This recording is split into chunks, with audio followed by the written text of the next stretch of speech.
कुदै नमिले जस्तो छ हौ, कुदै नमिले जस्तो छ, के भयो पनि।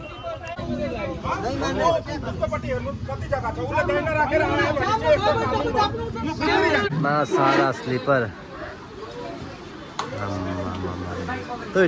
जाऊ ल, by by by by baby, जाऊ मम्मीसँग जाऊ। यो लानु मन पर्यो मलाई चाहिँ। यसको कति पर्दैछ? 70।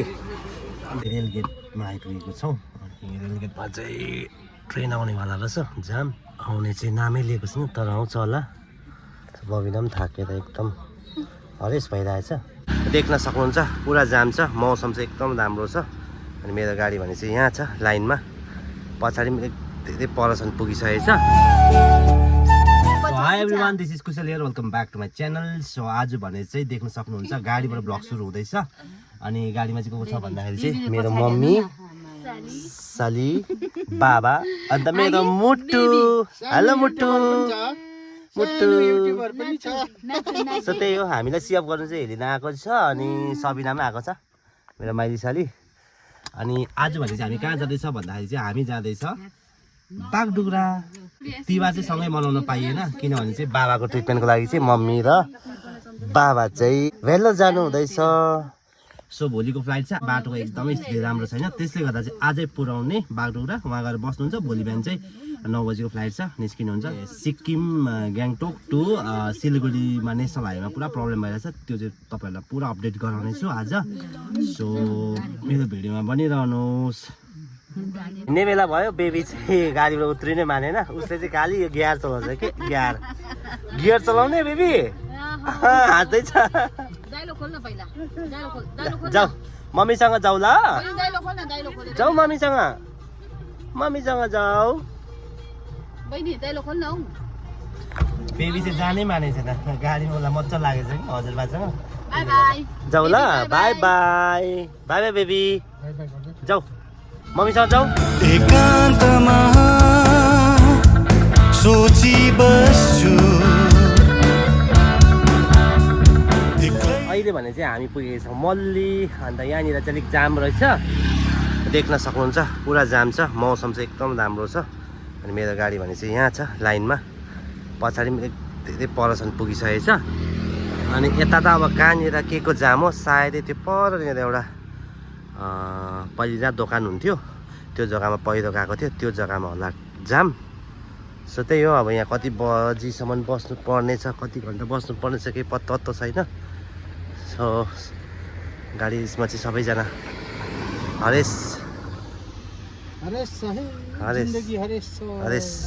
जाम चाहिँ यो जग्गाको कारणले गर्दा जाम भएको रहेछ मल्लीमा।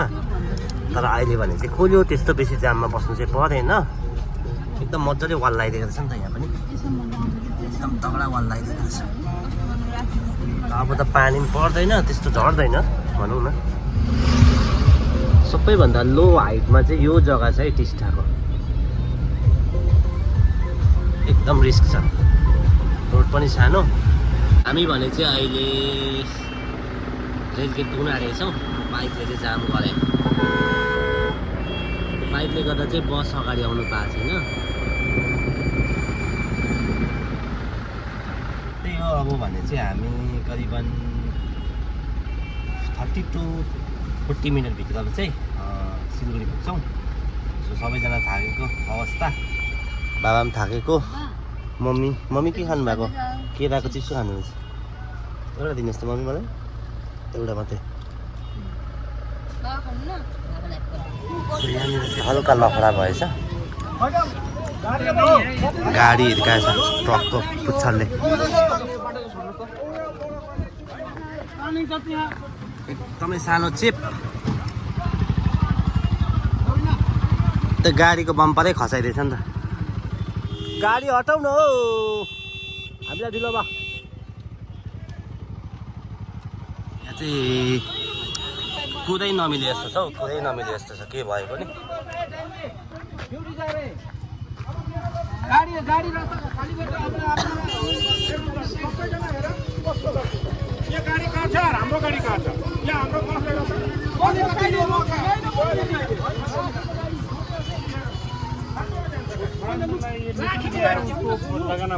लगाने के लिए तो बोल रहे हैं।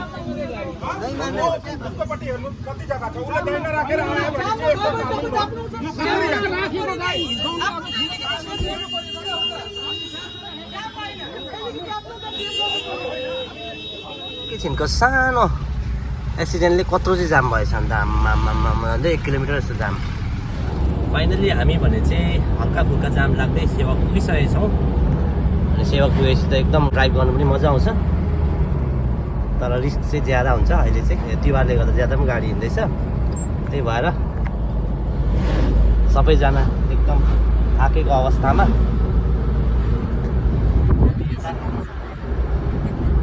यता बाबा यता अनि म। सो त्यही हो, यस्तै प्रकारले काट्यो हाम्रो बाटो, जाम लाग्दै खोलिँदै खोलिँदै। हामी भने चाहिँ अहिले सिलगढी पुगेको छौँ। अनि अहिले चाहिँ एकछिन मार्केट हङकङ मार्केट दिवालीको सपिङ गर्नुको लागि। यो साइडमा बबिना र म, यता चाहिँ मम्मी बाबाहरूले होटल पनि लिइसक्नु भयो। होटलमा सामानहरू राखेर चाहिँ यसो हल्का रमाइलो गर्नु सपिङ है। हङकङ मार्केटमा गएर सपिङहरू गरेर हामी चाहिँ रिटर्न हुने 2 जना। अहिले चाहिँ हामी एसएनटीबाट मार्केटतर्फ। आज चाहिँ गाडी अलिक कम्ती छ किनभने सन्डे हो नि त, त्यसले गर्दा चाहिँ जाम चाहिँ छैन, ट्राफिक चाहिँ छैन। एक्लै एक्लै डोलिरहन्छु तिमी भेट्न। दिवालीले गर्दा बजार पनि एकदमै रमाइलो, फुलले सजाउ। अनि एकदमै बजार आउँदा चाहिँ साँच्चीकै फेस्टिभ मुड फिल हुँदो रहेछ, एकदमै रमाइलो। अहिले भने चाहिँ मम्मीहरू चाहिँ गिफ्ट किन्न जानु भएको छ यहाँनिर, के हेर्नु हुँदैछ तामाको चिजहरू। त्यसको बादमा फेरि लाइट किन्न जानुपर्ने छ। तातो पानी हाल्दा तातिँदैन यो बाबा? तातो पानी हाल्दा तातिँदैन?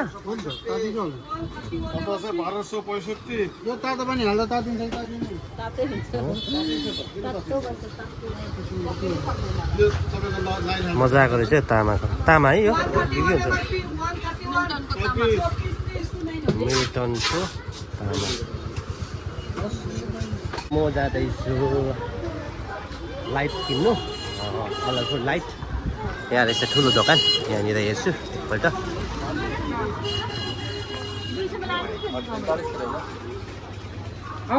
दादा यो कति हो?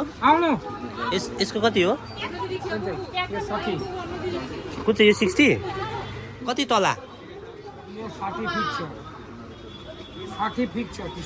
यसमा लाइटको चाहिँ एकदमै भेराइटिजहरू ज्यादा रहेछ। यो लानु मन पर्यो मलाई चाहिँ। यसको कति पर्दैछ? 70। धेरै लाग्यो मिलाइन्छ नि त। खै हेर्छु यिनीहरू चाहिँ कति फिट हो? यो 60 फिट, यो 40 फिट। मलाई भने चाहिँ यो कलर मन पर्यो। अन्त यो वाइट पनि ठिक छ, यो वाइट। यसले भने चाहिँ रङ्गोली किन्ने 20 रुपिस प्याकेट अरे, तर 15 रुपिसमा दिन्छ। इतना सारा स्लीपर भाया से हमने एक ले लिया है, नया मोडल। हामी आएको छौँ चप्पल किन्नुको लागि, बाबाको लागि चप्पल। अनि यत्रो ठुलो दोकान रहेछ यहाँनिर, नयाँ भेराइटिजहरू आएको रहेछ। बाबा किन्नुभयो? कुन चाहिँ किन्नुभयो? यो ग्रिन कलर। सो अब भने चाहिँ निस्क्यौँ है यहाँबाट। सो फाइनली हाम्रो सिलगढीको सपिङ पनि सक्यो। अनि हामी भने चाहिँ होटलमा आएको छौँ। अनि बाबा र मम्मीलाई, मम्मी गएको बाई, बाबा र मम्मीलाई छोडेर हामी चाहिँ निस्किँदैछौँ 2 जना साली बेना। सो त्यही हो, अब चाहिँ कन्टिन्यू जाने बाटोमा नरुकिकन। रम्फूमा चाहिँ के भन्छ, अँधेरीमा चाहिँ के खाने? सुकुटीसँग राइस खाने है। अब चाहिँ निस्किने।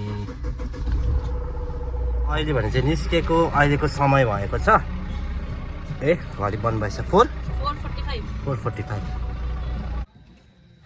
हामी भने चाहिँ अहिले रेलगेटमा आइपुगेको छौँ। अनि रेलगेटमा चाहिँ ट्रेन आउनेवाला रहेछ। जाम आउने चाहिँ नामै लिएको छैन, तर आउँछ होला। बबिना पनि थाकेर एकदम हरेस भइरहेछ। अब यो रेलगेटको जाम त केही छैन, अब बाटोमा चाहिँ जाम नलागोस् है, किनभने इरिटेट हुन्छ नि त, इरिटेट